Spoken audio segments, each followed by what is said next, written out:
Butas-butas na silid. Inaanay na pundasyon.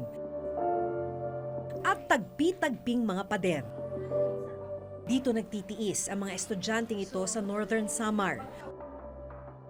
Pero sa tapat lang ng lumang silid na ito, ang 3 palapag na school building na hindi nagagamit. Tapos yung school building, pero hindi magamit dahil natuklasan na may structural defect.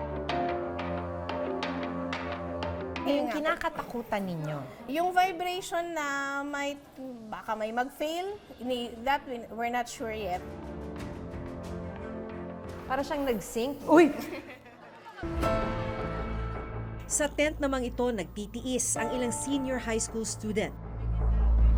Ang silid kasi na para sana sa kanila, poste lang ang nakatayo. Sa tagal ng pagkakatiwangwang nitong project na to, napuno na siya ng damo. Paano humantong sa ganitong sitwasyon ang mga silid-aralang pinondohan at ginastusan ng pera ng bayan?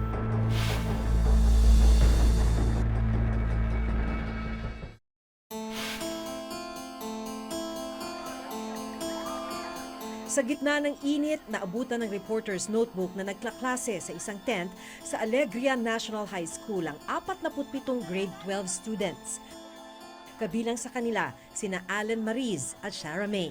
Kwento nila, magdadalawang taon na silang nagklaklase sa tent. Siguro po mas magiging komportable po yung pag-aaral namin kaysa kasi sa mga room namin ngayon na mainit.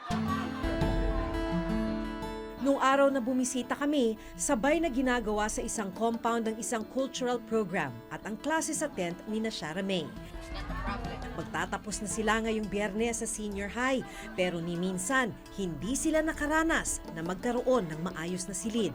Masakit pong isipin na gagraduate kami na wala man lang maayos na building, walang maayos na environment para mas lalong ma-encourage yung mga estudyanteng pumasok araw-araw. Taong 2015 nang maglaan ng 10 million pesos para sa pagtatayo ng school building para kina Allen Mariz at Shara May.